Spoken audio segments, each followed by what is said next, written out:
It's just a vicious circle that we continue to get involved in, where these powerful countries come and take everything away from more vulnerable people. So we need to learn about history in order to not repeat history again. Sometimes we think that we're helpless and that we don't have a voice or a say, but we do. We can, as a collective, because one person doesn't mean anything, but if you get together with a bunch of other people who have the same values and morals as you do, then you can make a difference. That's why it's so important to learn about the Bosnian genocide.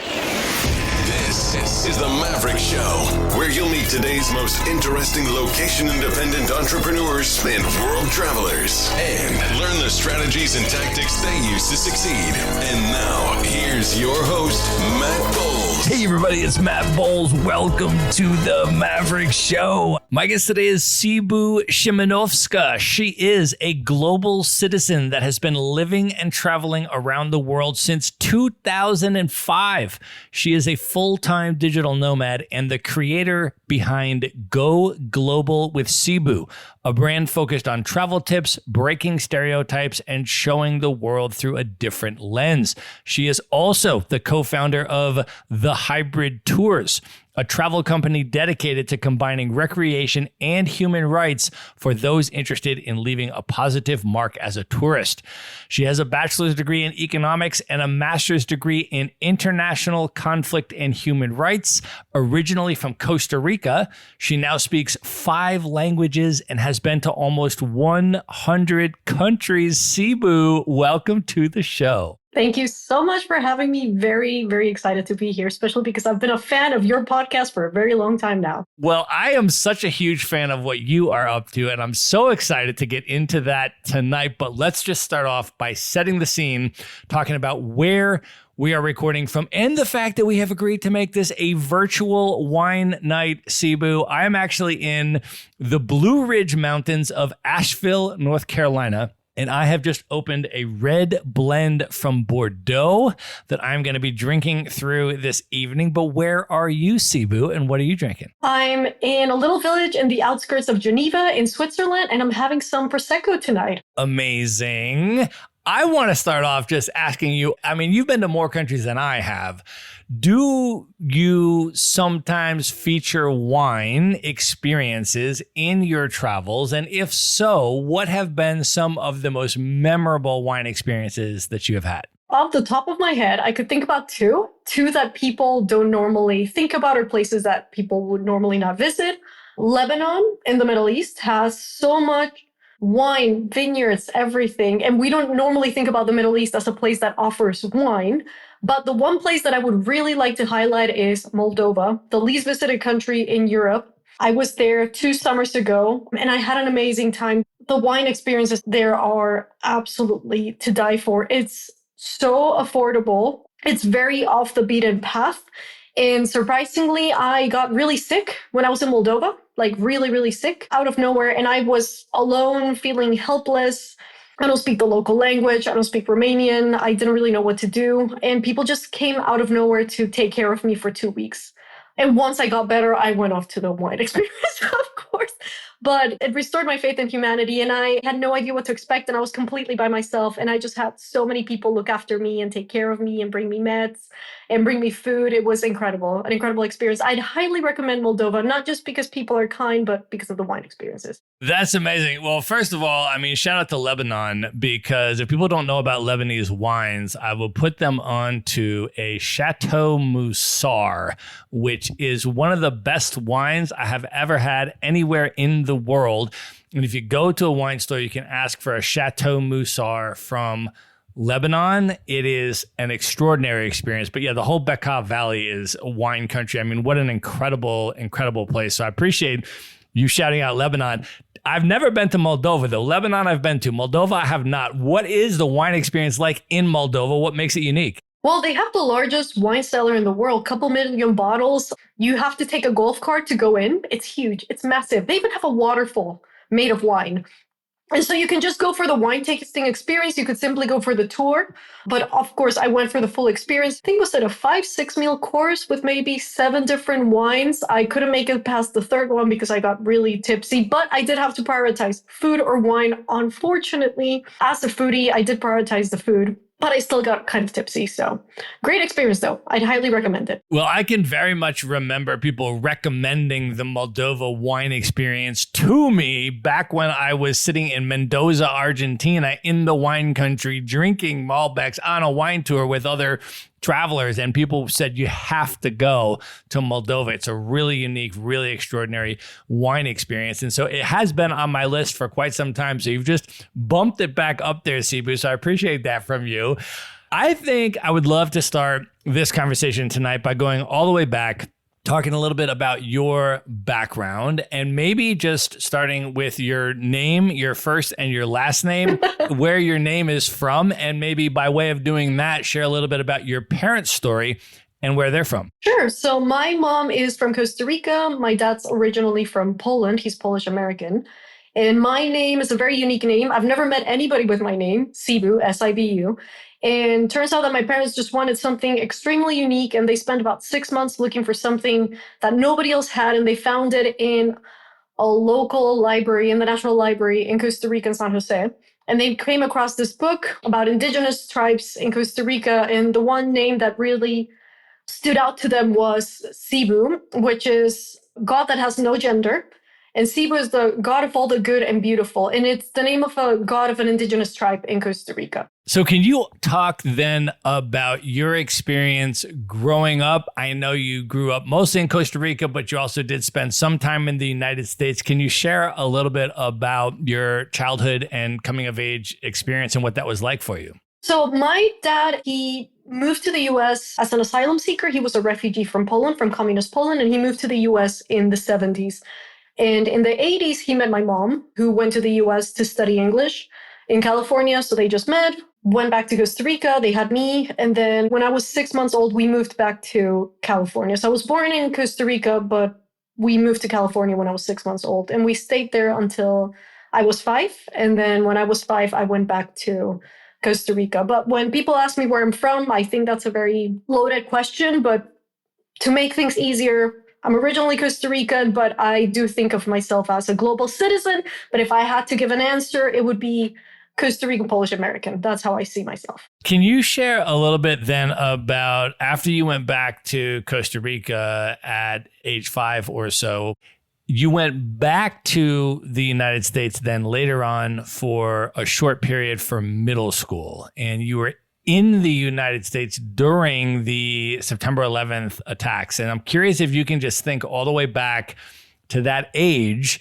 Can you share maybe a little bit of why you went to the United States for middle school, and then what your experience was like being in the US at that age, where you were, and then when that event happened, what you remember and what it was like to be in the United States during that time? The way I see it now, obviously it's been a really long time. It's been more than 20 years, but thinking back, I see a lot of paranoia.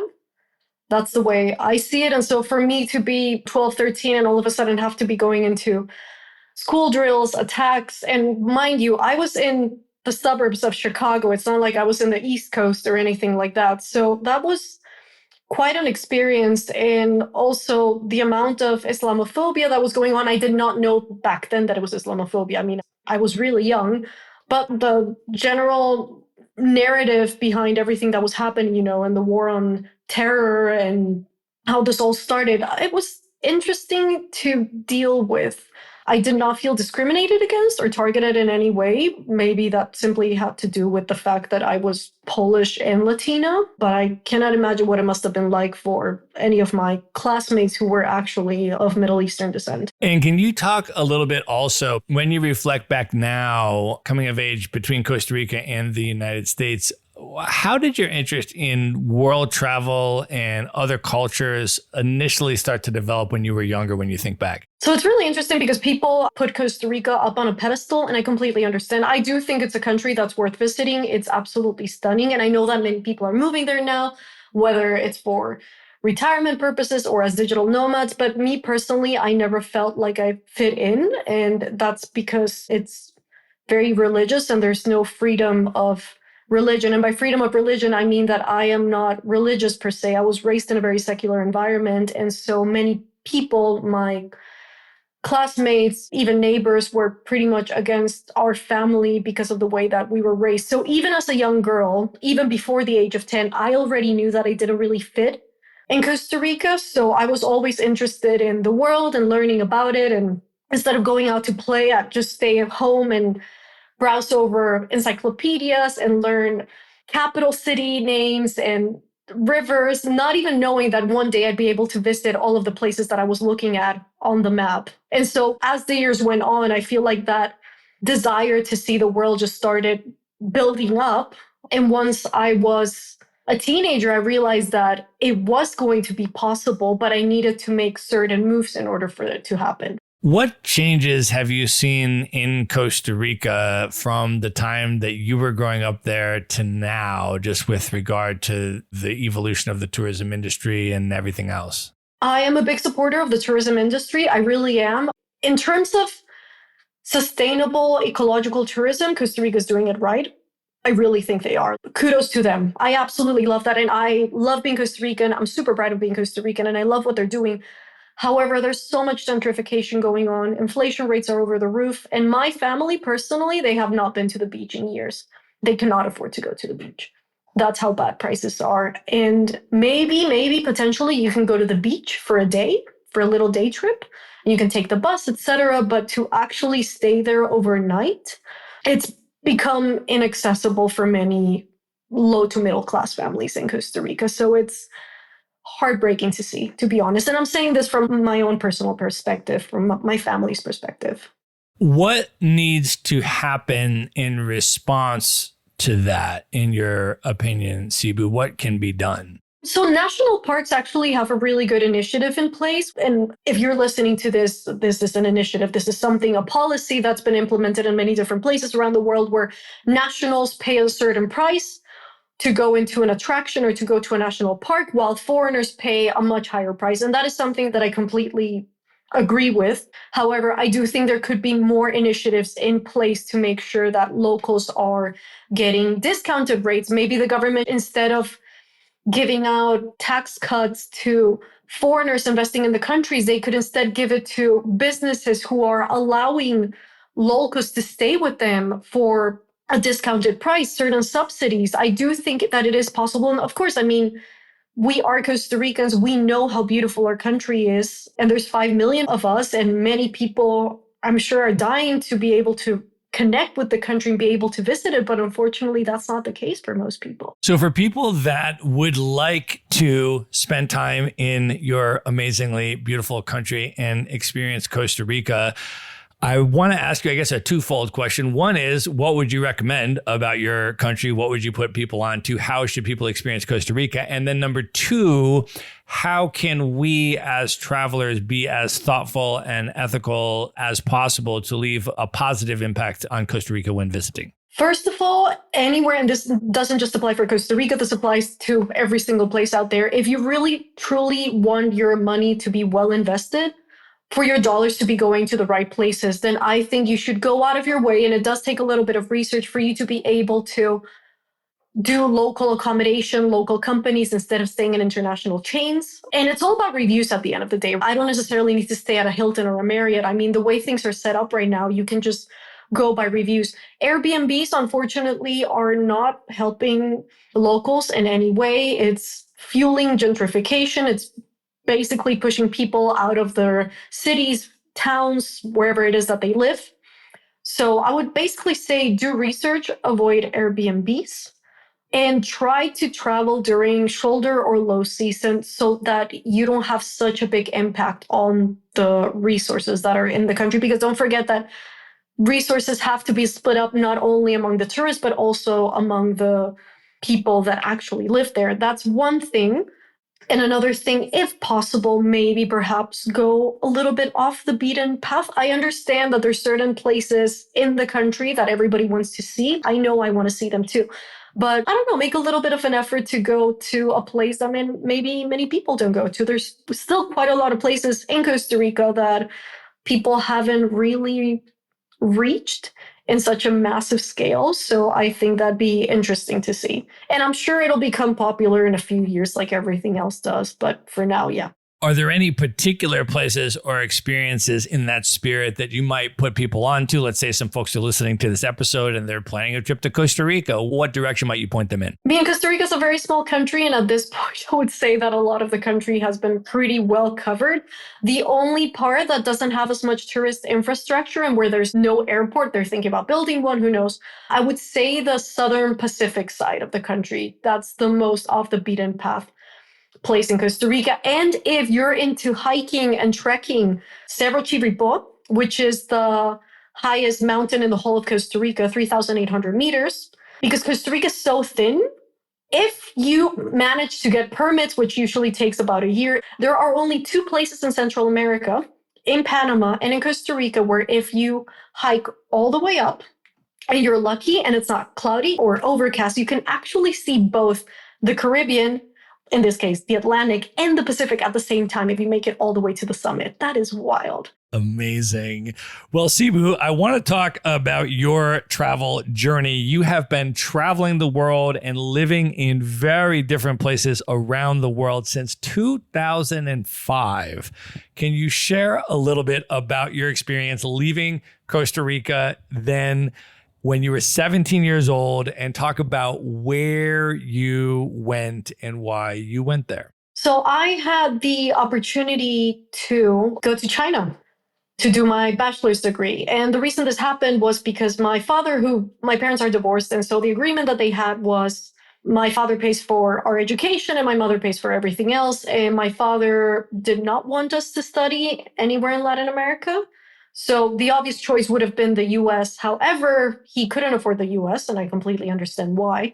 He had been doing business in China for a while, and he said, why don't you go to China? And so I went, and the idea was only to go for maybe a year, study the language, and then figure out what to do, potentially from there go to Europe. But instead of staying 1 year, I ended up enrolling in university.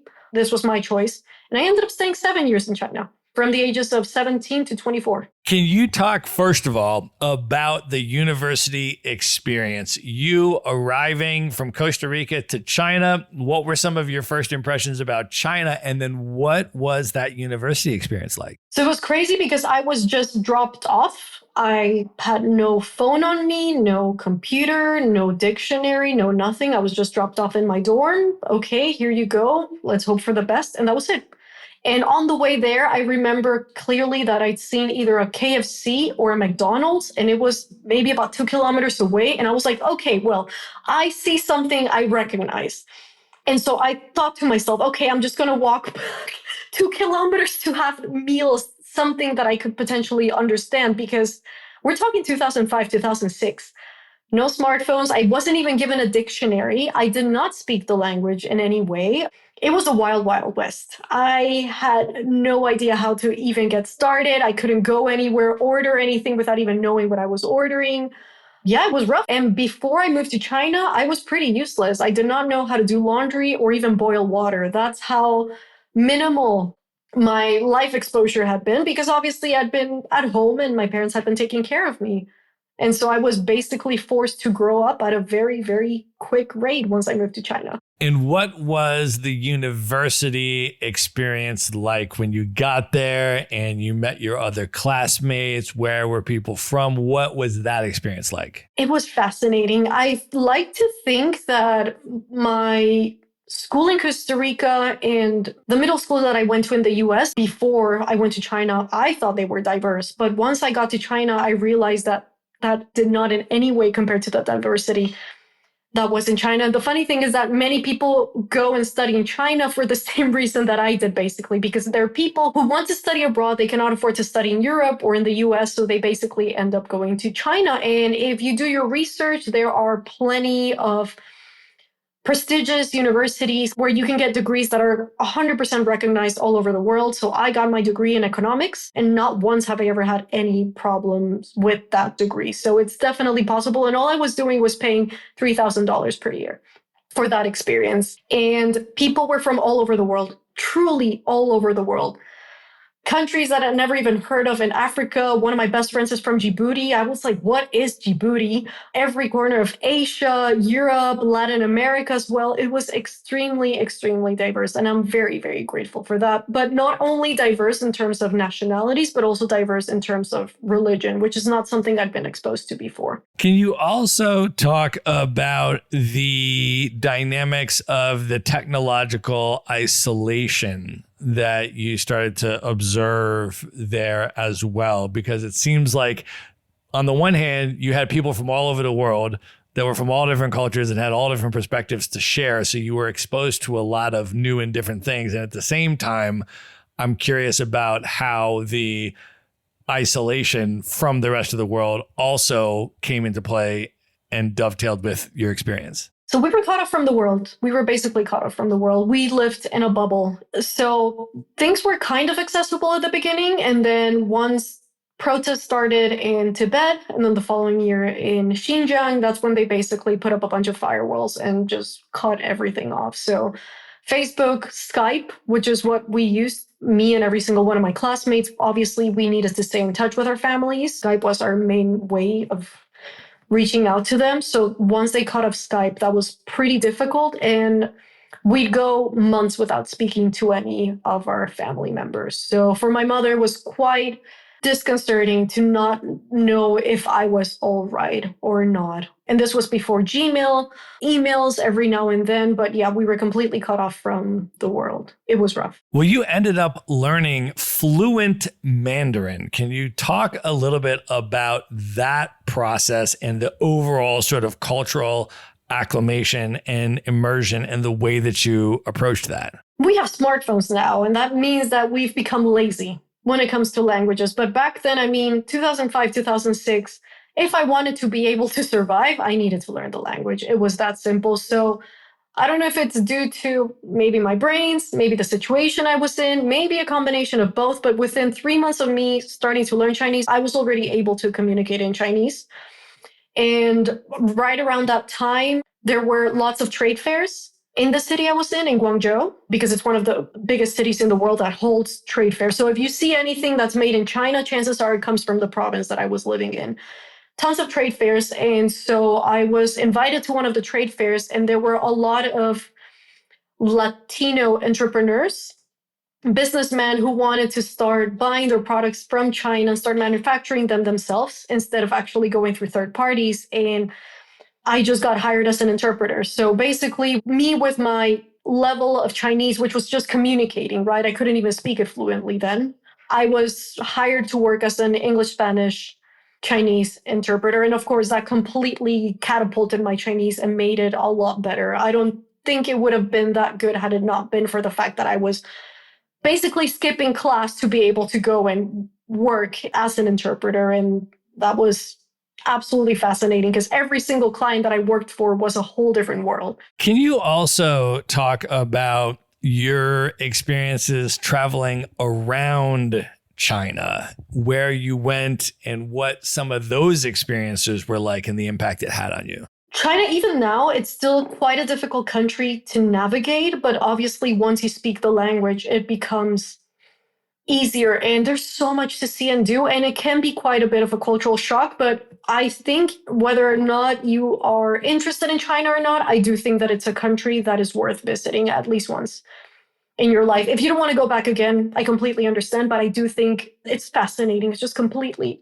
out of this world, and you will never see anything like it. And I do think that it's worth visiting. But through my work, so I was working quite a lot. I do like to think of myself as a hustler. I was traveling around the country, and then I started traveling abroad to different countries. But it was interesting to see the way that people would perceive me, because sometimes they would just think that I was a foreigner, while other times I was actually regarded as a Muslim Chinese, so a Chinese of Turkic descent. So basically someone from Western China. And that was pretty harsh, because that's when I had been discriminated against before because people thought I was Roma back when I was maybe 10 or 12 traveling around Europe with my parents.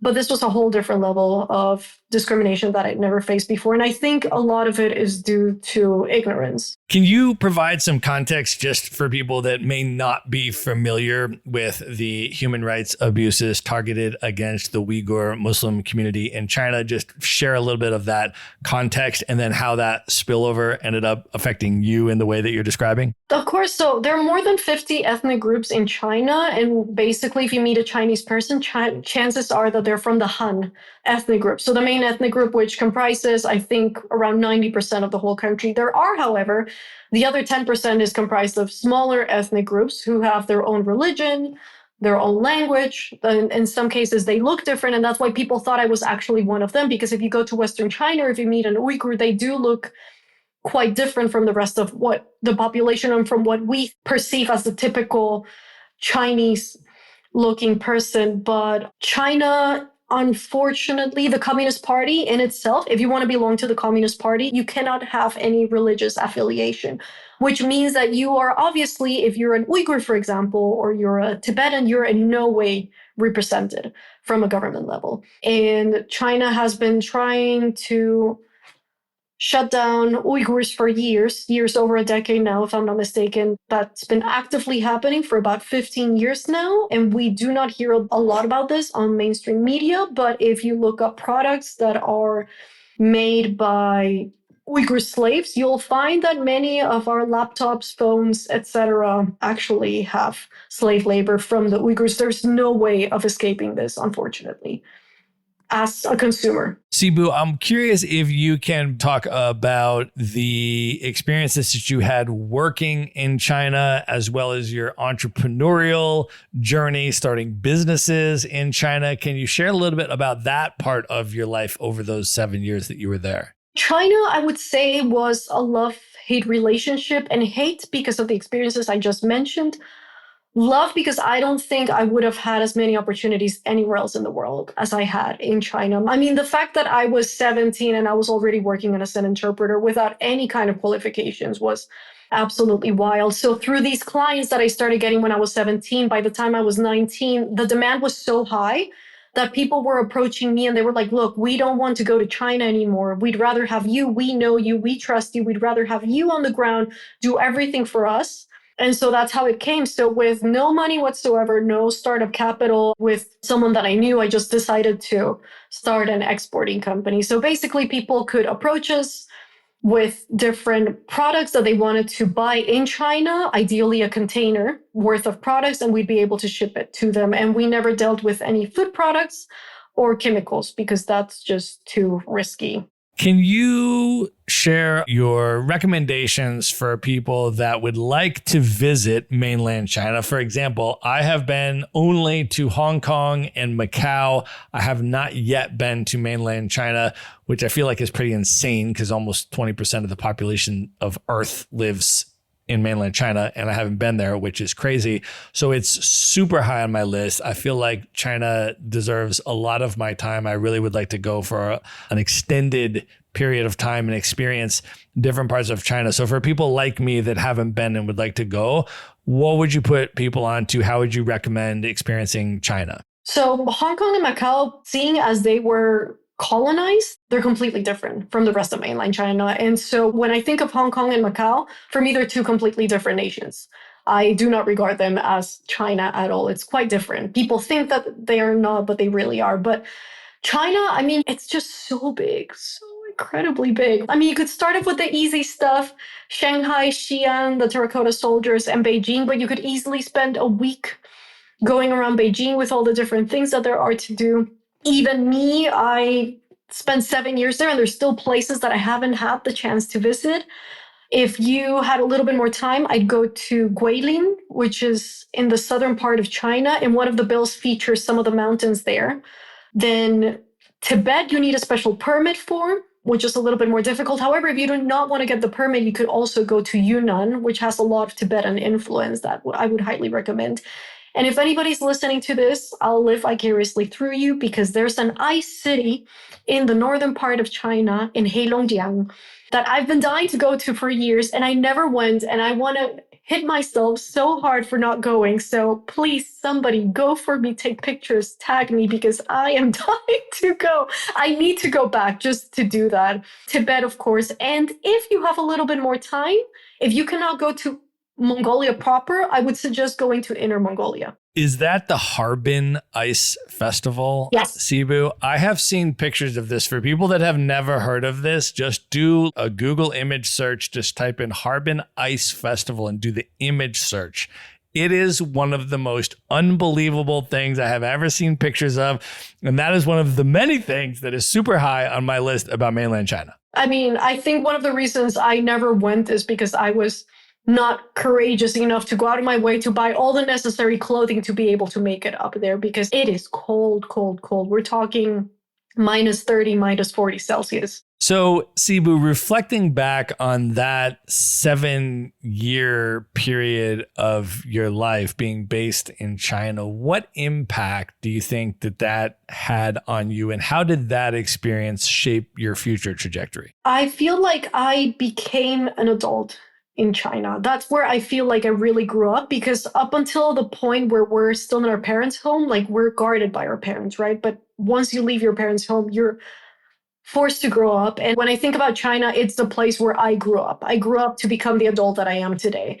I feel like it really fueled my entrepreneurial hustle side of me that I kind of knew was there, but I hadn't really explored. I mean, how could I? I was a child.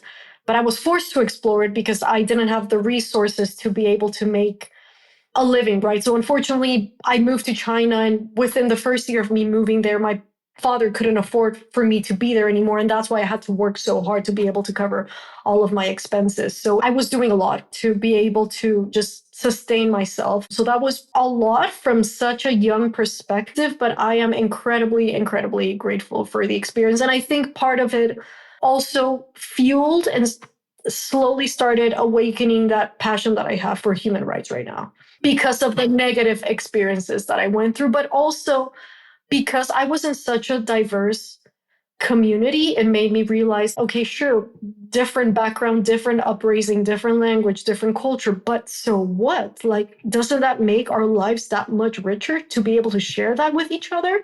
And so my 3 best friends, girlfriends, one was Buddhist, the other one was Catholic, and one was Muslim. And then there was me, the atheist. And we got along just fine. Nobody was attacking each other. Nobody was lashing at each other. We just got along. We understood that we had our differences. Did we agree with everything? No, we did not. But as long as we shared the same morals and values, I mean, why not? We could all respect each other and get along. You also mentioned that during that period, you got to travel outside of China to other places in Asia. Can you share a little bit about some of those experiences, where you went and the impact that had on you as well? So it was fascinating to be able to travel then, because God, there was no resources. You were just winging it most of the time, and maybe you could book something online, but you just had to figure things out as you went. And that meant that you were more exposed to locals than you are now. But one experience that really does come to mind was going to Cambodia. And I spent a few weeks there. So I was traveling by land. So I just landed in Bangkok and made my way through Thailand, Cambodia, Vietnam, all the way back into China by land in time for my semester to start. And being in Cambodia, I was learning so much about what happened there in the 70s, the genocide, the Khmer Rouge. And I remember buying so many books and taking them back because I just wanted to learn more about what happened, but also because I never heard about it before. Nobody had ever taught me this part of history. And as the history, geography geek that I was actually finally able to learn about countries from the ground instead of reading from encyclopedias like I did when I was a little girl. Well, I also want to ask you about your next move after China. I know that you chose to move to Poland. And as you mentioned, your dad, of course, is Polish. And I'm curious about that choice, and then about the experience moving there and reconnecting with your Polish heritage and what that experience was like for you. So after 6 years, I decided that it was time for me to move on. I had a pretty great life, great job. I was earning so well, partner, dog, great apartment, the whole thing. But I just felt like something was missing. And I did feel like my time in China had come to an end.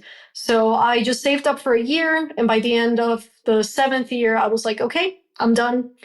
Time to move on. And I wanted to go to Europe, but also a part of me wanted to just explore the Polish side of my family that I never had a chance to explore before. Interestingly enough, I was raised in a Polish environment with Polish food and Polish tradition and culture. But I think my dad, from the trauma that he experienced living in Poland, he never spoke to us in Polish. So I did not speak any Polish whatsoever. And when I moved to Poland, I didn't even know how to say, "How are you?" in Polish.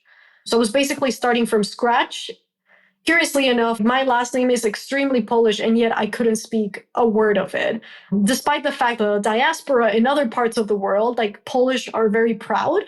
They're very patriotic, so they will go out of their way to teach their kids, but my dad did not do that. So I moved to Poland without knowing.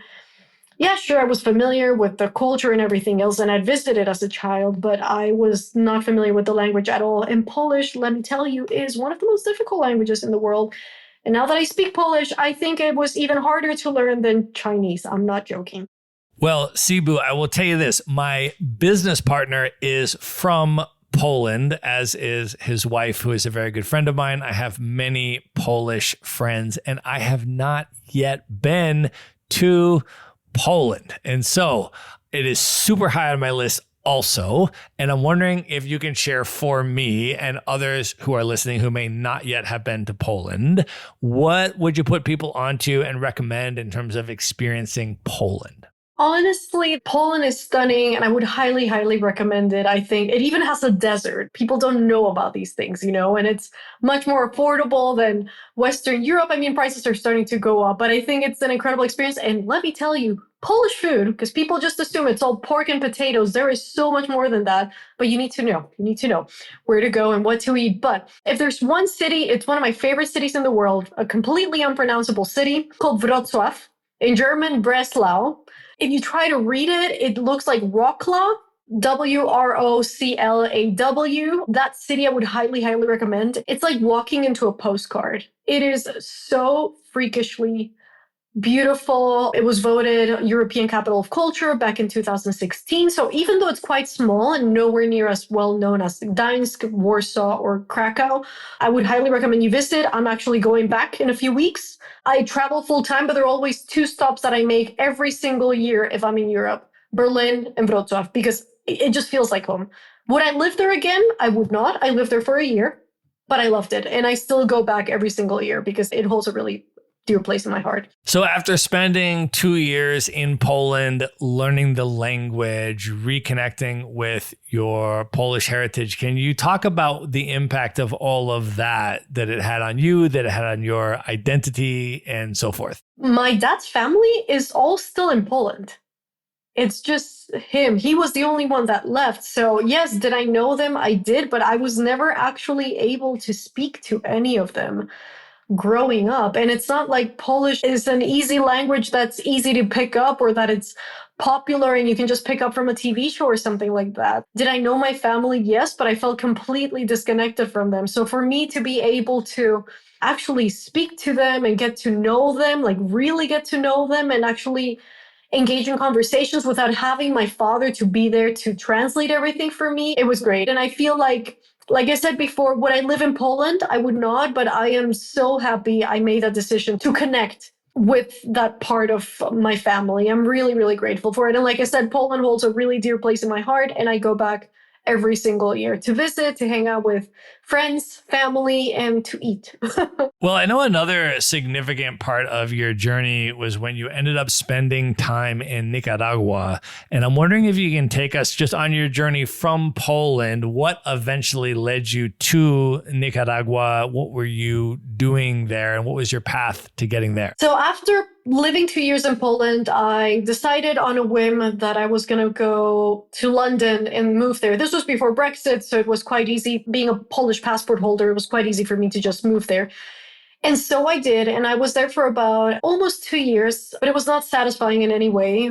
I love the world. I love traveling. I love moving to different places, but I do think it's important to be realistic about the hardships that we face. And even compared to China, I don't think I've ever lived anywhere where I felt so discriminated against. And a lot of it had to do with my last name, because my last name is Polish and being Polish is basically frowned upon in the UK. So despite the fact that I speak almost native level English, I have a university degree, I was able to live legally in the UK.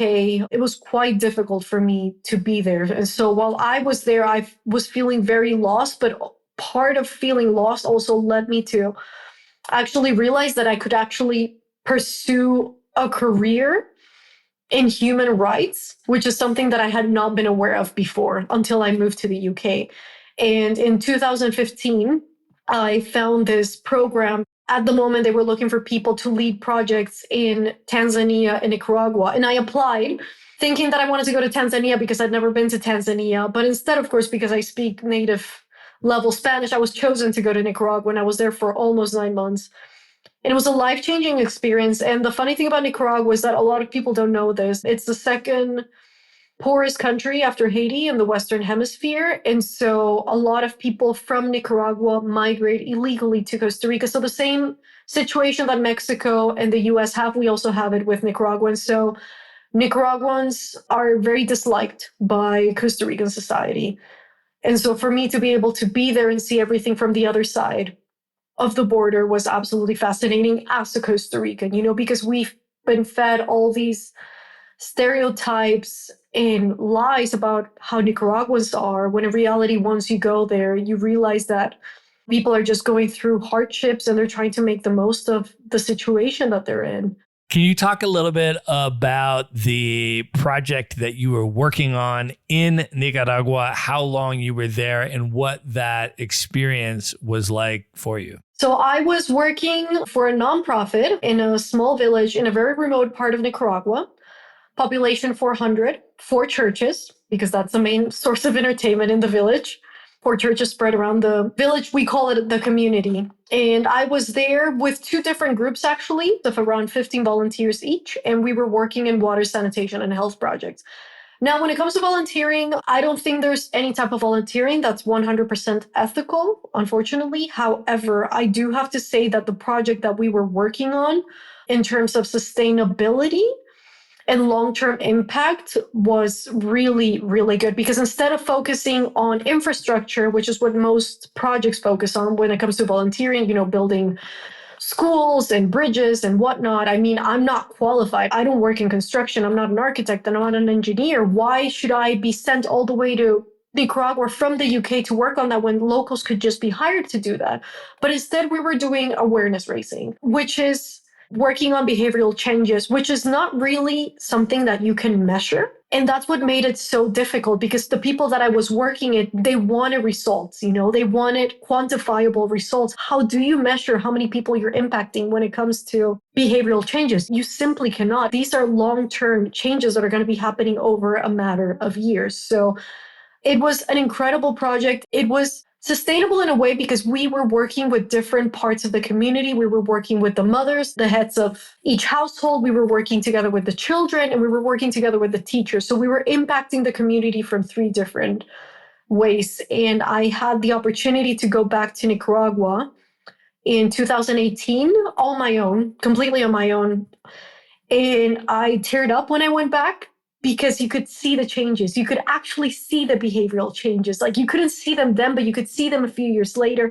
And this was really visible, especially among the kids, because the kids are the future, right? And if we work together with the kids, they're actually going to be pushing their parents to change the way that they behave too when it comes to hygiene. So that was a mind-blowing experience. And that's when I realized that I truly wanted to work in this field, in development, in the humanitarian sector. Sibu, you sort of alluded a little bit when you were talking about that there are sometimes some pitfalls associated with the broader voluntourism space. And I'm curious if you can just share maybe some reflections on that for people that are well-meaning and would like to contribute positively. What are some of the problems that exist in the voluntourism space that people would want to be attentive to navigate around? Not only can I give you the problems, but I can actually give you the solutions if you wanted to get involved. Because I've thought about it this so much, so much. In the Western world, especially among wealthy nations, we have the white savior complex where we need to step in and try to fix everything. And a lot of the times, not only are we not needed, but our solutions are perhaps not ideal because we're not thinking about the community that we're serving. How can I think about the community that I'm serving if I don't live there, if I'm not a local? If anything, you work together with locals to come up with solutions, right? Because this is what we do from wealthy nations. We're just pouring all of this money in without taking into account what they actually need. And I've seen this in so many different places. My co-founder, who I'll be talking about later, we saw it on we did a field trip to Jordan where we could see that people were living in tents and they were suffering from second-degree burns by living in those tents. Why? Because they were bringing people in from all over the world, UN staff, to build tents, different types of tents that people could live in. And the locals were like, oh, well, this is what we know works because, we live in the desert. This is the environment that we were raised in. And they were completely dismissed. And people would say, oh, no, all the good ones are gone. The people that are left, they have no brains, no future, no nothing. So we need to bring in UN staff from wealthy nations to be able to come up with a solution. And they couldn't. And so we have this tendency to come in and try to bring in what we think and impose the way that we think things should be done. In reality, that's not the way it should be. We need to involve locals in order to make things sustainable and for them to stop depending on aid, because this shouldn't be going on forever. They should be building up their own resources for them to stop depending on us. When it comes to solutions, if you ever wanted to get involved, if you're going to go build a school, again, like I said, if you have any experience in construction, by all means, please do. You can work with the locals, teaching them how to do it. It's not about you taking over the project. But I think if there's any work that involves refugees or children, we should not in any way get involved in any way whatsoever. Especially I see all these different programs to orphanages. We are not equipped to deal. We are not psychologists, we're not therapists. And even if we are, we're probably not trained to deal with kids that are in this specific environment.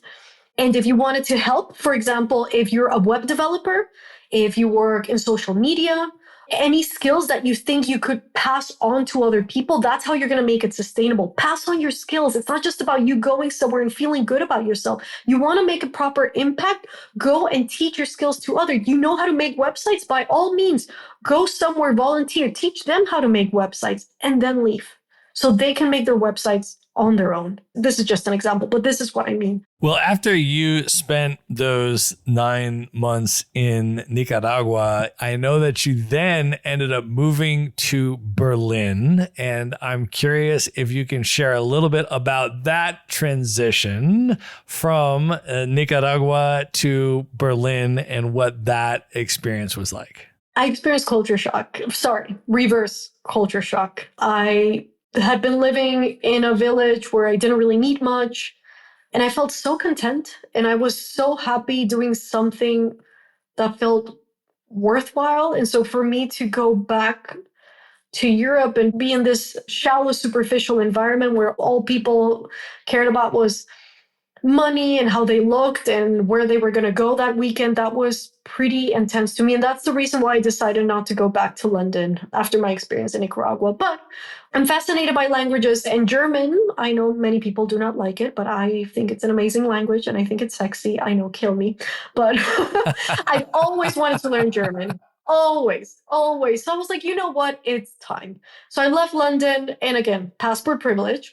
I just moved to Berlin with a little 10-kilogram suitcase. And I was like, you know what? I'm going to rent a place for a month, figure things out. And if I don't like it, I'll just go back to London. And I ended up staying for 4 years. Can you talk a little bit more about the development of your minimalist lifestyle and through some of these experiences, how that ultimately came about and impacted and shaped the priorities that you have in your life now? I would say that started from the time I was in Costa Rica. And I think anybody who's Latino could potentially agree with me that we have a tendency to be very shallow and superficial. It's all about showing off. And my parents are both from working class backgrounds. So we were taught to spend our money wisely, basically. And of course, all the different moves I've done over the years, I was not in any position to be able to accumulate things, right? At least not too much, moving around here and there. I came to realize that I really didn't need much to live. And as the years went on, and obviously the more I moved, the more I was like, oh my God, what a hassle having to pack everything, figuring out what I want, what I don't. I end up giving a lot of stuff away.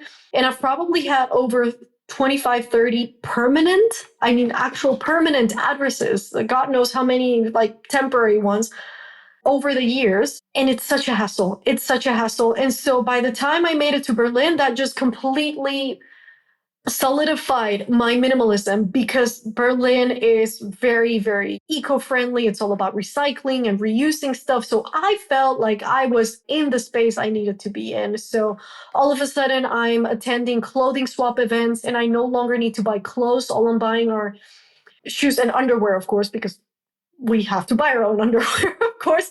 But it just really, that living in Berlin completely changed the way that I saw things in terms of minimalism and how much I didn't need, basically, because we don't need much.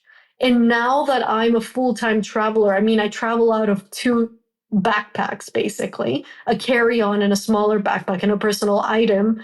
And I don't need much. Of course, that means I need to stick to one specific climate, because I cannot carry much with me. But being a minimalist is basically choosing your favorite items, the things you love, the items you love, the clothing items you love, and sticking to those and wearing them over and over again until you get tired of them. I too am on team carry on Sibu. I have been traveling the world full time without checking luggage for many, many, many years now. So I appreciate that very much about you. You know, Sibu, one of the things that I love talking to you about is the fact that you've been to so many places that I have not yet been. One of them is Berlin. It is incredibly high on my list. I have not yet been to Berlin, and I know you have spent many years there, and it now has a really important place in your heart. And I'm curious if you can recommend for me and others that would like to go to Berlin, what would you put people onto there? How would you recommend experiencing Berlin? Berlin is not a pretty city. It's just not. But the history in Berlin, God, I mean, if you're a history fan, it's just fascinating. You're just walking through Brandenburg Gate, and all of a sudden, this is the same gate in which Napoleon and Hitler walked through, you know? I mean, not that that's a good thing, but it's just so historically significant. So for any history buffs out there, highly recommend it. If it's summer, go to the lakes. They're extremely clean. You can go to the lakes, go for a swim, and it's all reachable with public transportation. So I'm actually going to Berlin soon. You'll find me at the lakes for sure.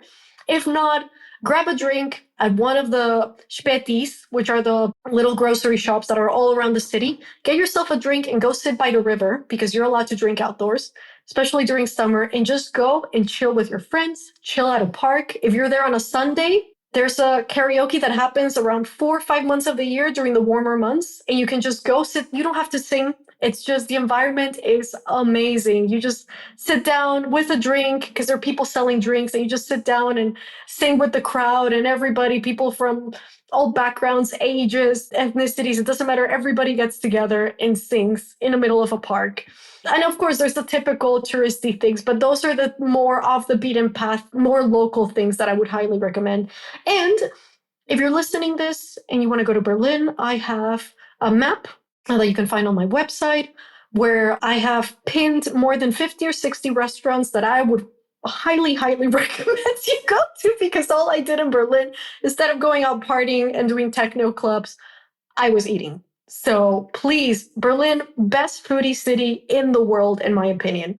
That is amazing. I am for sure going to use your map when I go to Berlin.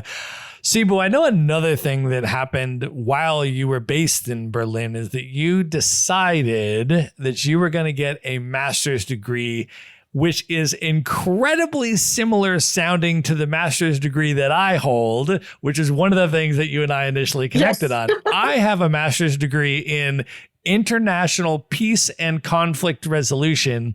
You have a master's degree in international conflict and human rights, which sounds like it was probably covering a lot of the very same things.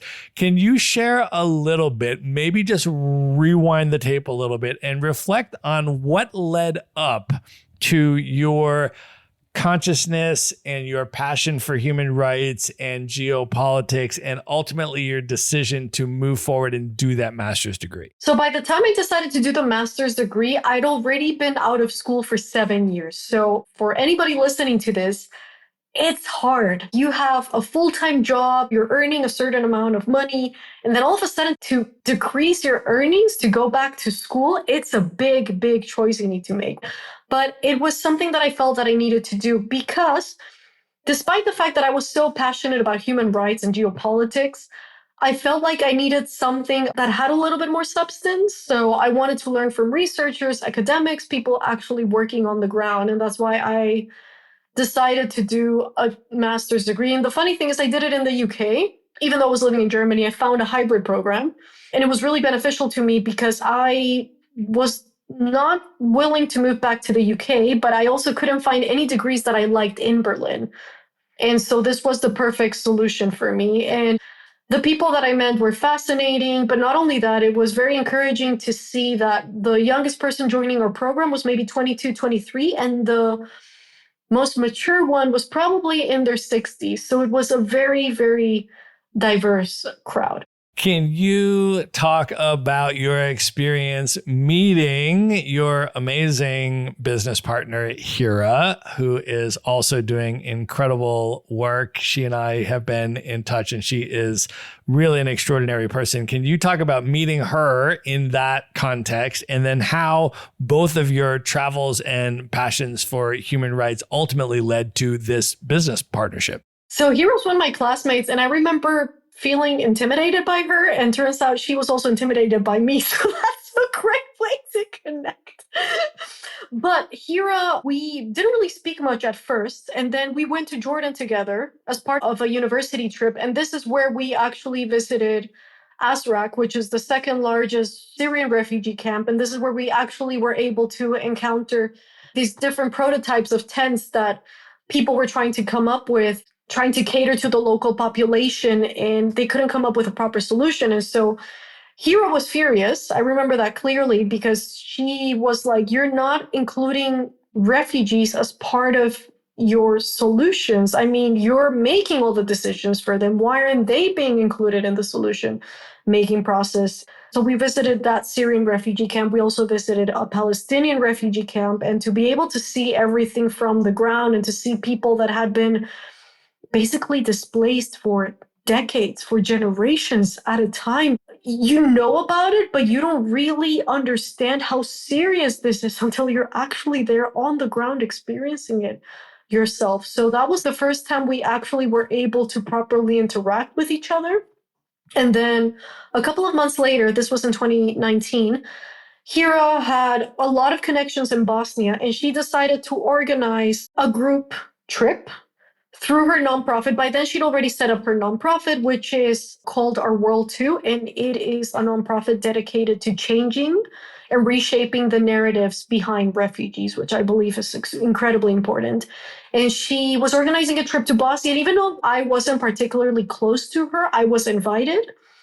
And I decided to come along, and people were in shock because, like I said, I wasn't part of that circle per se, but I decided to go along anyway. Hey, it was an open invitation. If not, they wouldn't have invited me.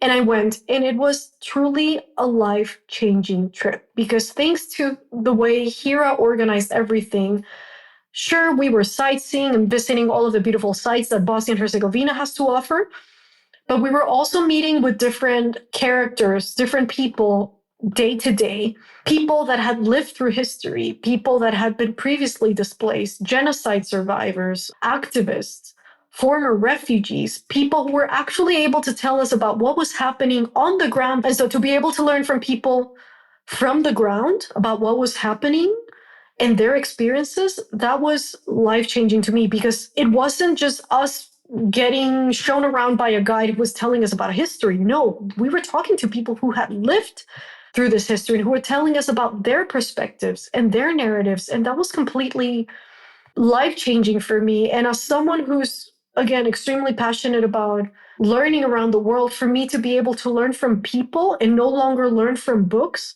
I knew that that needed to be replicated somehow. So I reached out to Hira to see if she wanted to collaborate with me, because I've already been hosting group trips as a content creator. And she said that she was all up for it. But then, of course, the pandemic struck and we had to wait for a while. And then officially in 2022, we officially got together and hosted our first trip together to Bosnia and Herzegovina through all of the contacts that she had. Can you talk a little bit about the way that your company, Hybrid Tours, that you co-founded with Hira, has developed and evolved over the years since that first trip? When we first hosted that first trip, I'm not going to lie, we thought it was going to be like a little side hustle / passion project, something that we were going to run occasionally. But the more we were thinking about it, the more we realized that it was something that needed to happen. And we did our market research to kind of see what the environment was like, what other travel companies were offering. And we realized that there aren't really any companies offering what we're offering. But not only that, if companies think about sustainability, if they think about impact, if they think about ethics, normally you do the founding of the company first, and then within 2-3 years, you start thinking about how to make it more sustainable, more ethical, right? We were thinking about ethics and sustainability from day zero. And so by partnering permanently with Hira's nonprofit, we're able to deliver that right from the start. And that is the main target. That is the main purpose of our trips. I've been actually told by people to just focus on trips. I know I'm very well traveled. I could easily run trips. They could easily sell out. Why do I need to focus on trips from a humanitarian aspect? And it's because what are we going to offer if we don't do it that way? You know, there's so many other travel companies out there.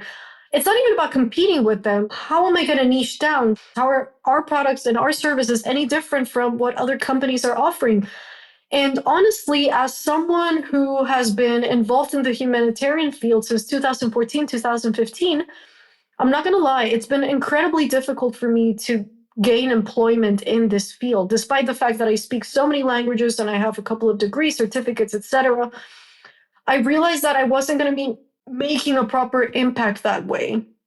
And even if I did, okay, I get hired by a company, so what? So I get to work in an office, and if potentially, like maybe I'll make some kind of impact in the future. And I realized that if I really truly wanted to make an impact, that I needed to, first of all, partner up with someone who knew about the field more than I did, and to work on it independently. So we went from being a little side hustle to being a full-fledged company. And this basically happened in 2023, when we actually got to be part of a business incubator that lasted 5 months. Held in the US, it was all online. This was basically what catapulted our business from being a little side hustle to being a full-fledged company. It was through their support and their mentorship that we realized that we had something incredibly unique to offer. Can you talk a little bit more about the uniqueness? For example, your website talks about the way that the tours center cultural immersion, supporting local economies, off the beaten path experiences, amplifying displaced voices. And I'm wondering if you can share a little bit about what these tours are actually like, including particularly how you work with refugees and displaced people. So what we wanted to do, I think it can be very intense to go to a country and just learn about displacement, about refugees, about genocides. It's, let's face it, we're all human beings. It's too much. And realistically speaking, a lot of people, when they think about Bosnia and Herzegovina, all they think about is war. But there's so much more to the country than that. And so we wanted to highlight the best of both worlds. We wanted people to be able to go and learn from people on the ground, but we also wanted to include tourism and the cultural aspect and the sightseeing. And so we came up with this concept of hybrid tours, right? So a mix of fun, recreation, but also education, to be able to learn about people from people on the ground. So obviously every destination is going to be completely different. So in Bosnia and Herzegovina, for example, the people that we meet are no longer refugees. They have a lived experience of displacement, but they're no longer refugees. Many of the people have actually come back to raise awareness, to become activists, because what is happening right now in Bosnia and Herzegovina is that the UN basically, it was a wound and they just put a little Band-Aid over it. And they did not solve things properly. And we can see this happening in different places around the world. And the fact that they allowed the war to continue, the genocide to continue for 3 years, from 92 to 95, that speaks volumes about the geopolitical interests of the world that we live in. And you can see that in different places around the world right now. And you can see it right now, of course, as we all know, in Palestine. In Jordan, for example, we have had people ask us if it's possible to cross into Palestine to be able to support people on the ground. We do not believe that that's ethical in any way, because it is a war zone after all. And even if we don't hear a lot about the West Bank, that doesn't mean that there isn't stuff happening there. It's just not as covered by the media, because the main area that the media is focusing on is Gaza. They're not focusing on the rest of the country, right? But in Jordan, it's different from Bosnia and Herzegovina, because in Jordan, we'll be meeting with people who are Palestinian Jordanian, whose families were displaced. And so we will be talking about people who are 2-3 generations down. We'll also be meeting with Iraqi refugees, people that have been displaced in the past, and Yemenis as well. And this is all to highlight how crucial Jordan has been when it comes to displaced communities, because what we don't realize, and we normally think, and we assume, and this is all thanks to the media, that most of the people that are displaced, that most refugees end up going to Europe, taking job benefits, etc., right? This is the general narrative. When in reality, more than 80% of people who are displaced usually only end up making it to neighboring countries. And this is a statistic that most governments and media will not tell you about. So the chances of someone in Syria, in Palestine, actually making it to Europe are pretty much non-existent. They will most probably end up in a place like Jordan, for example, that has taken in so many refugees over the decades. So we'll be able to learn about Jordan on the ground, and also understand how important Jordan is as a player when it comes to geopolitics. One of the many things that really warmed my heart about going through your Hybrid Tours website and reading the itineraries of the trips is that on the description of the Jordan itinerary, it says you'll be learning about history from people who have lived it. If you do not believe in the liberation of Palestine, this tour is not suitable for you.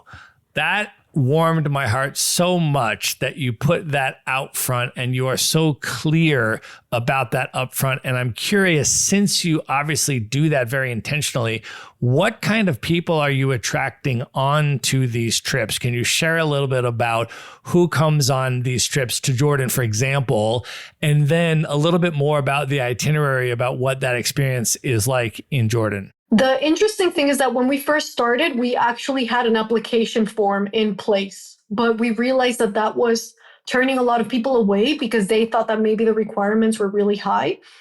We had to come up with a different strategy to be able to attract more clients, but we also needed to filter people, because I'm sorry, but we don't want any Zionists on our group. You know what I mean? That would be extremely disrespectful. And actually, if you were to read through our terms and conditions from the hybrid tours, you realize that there's a specific clause that says you agree to be respectful to every single person that we're going to be encountering. Do you have questions? Please, by all means, ask them in a respectful, ethical manner.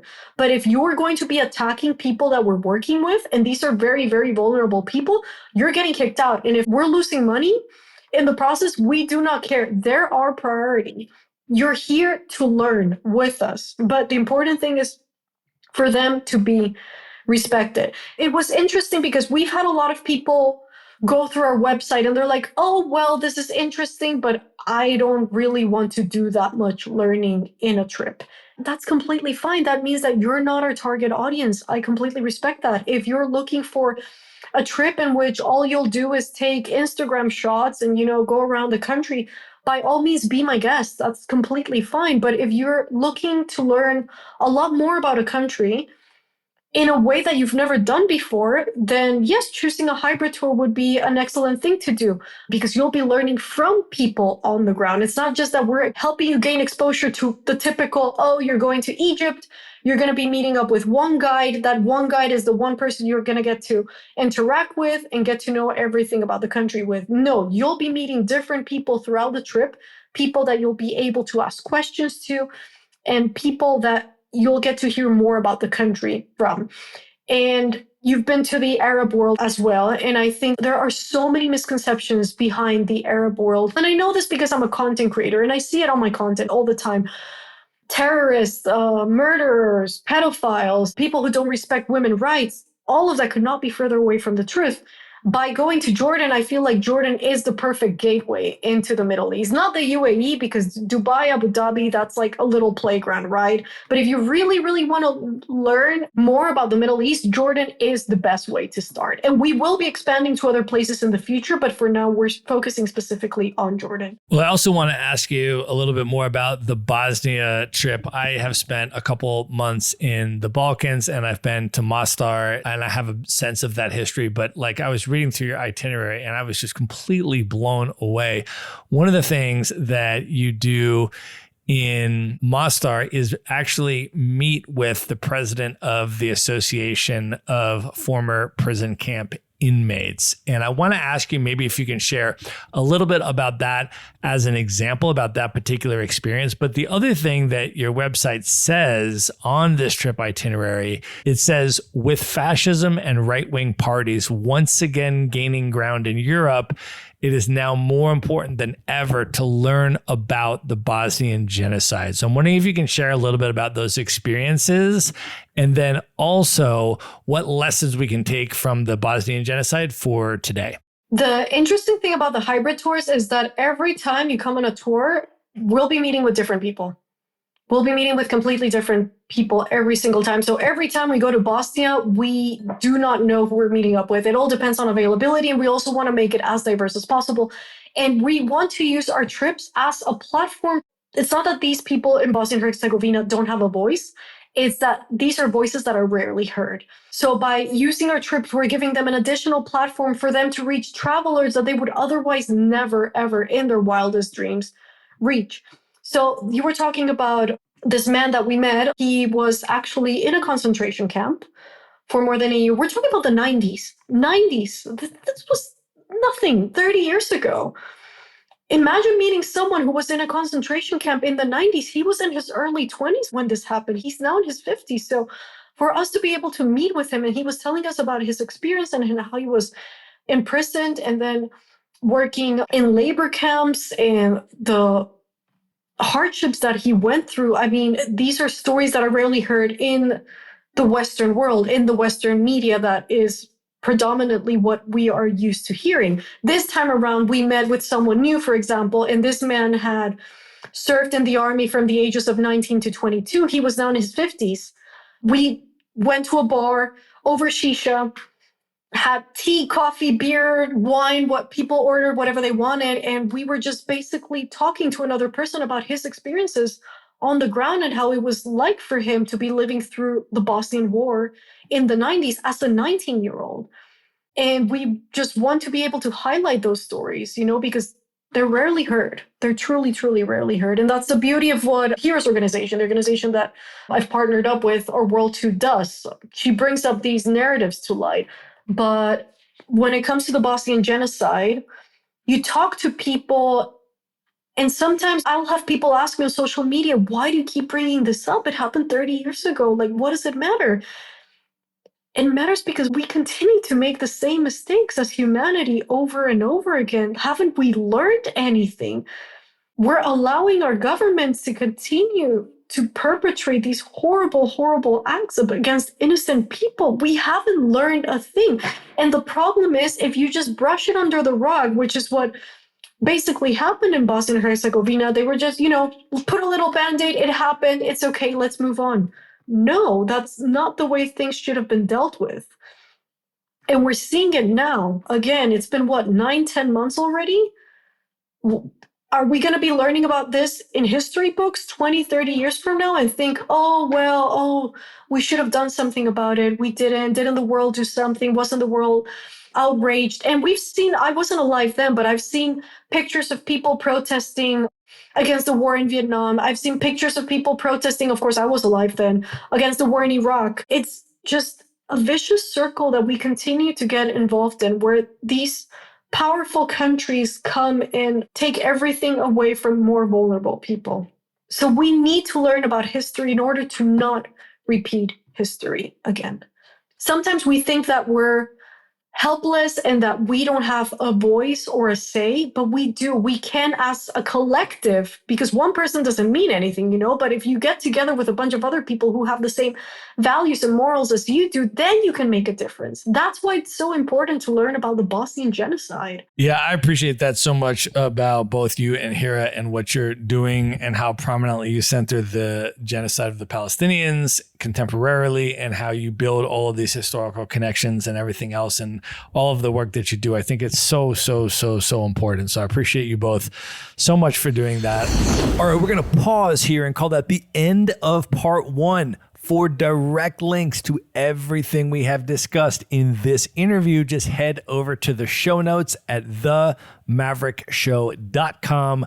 Go to the show notes for this episode. There you're going to find all of the ways to find and follow Sibu. You are going to find the link to check out the upcoming hybrid tours and a special discount code so that you can get a discount for going on a hybrid tour. All of that is in the show notes at themaverickshow.com, and go to the show notes for this episode. And remember to tune in to the next episode to hear the conclusion of my interview with Sibu Szymanowska. Good night, everybody.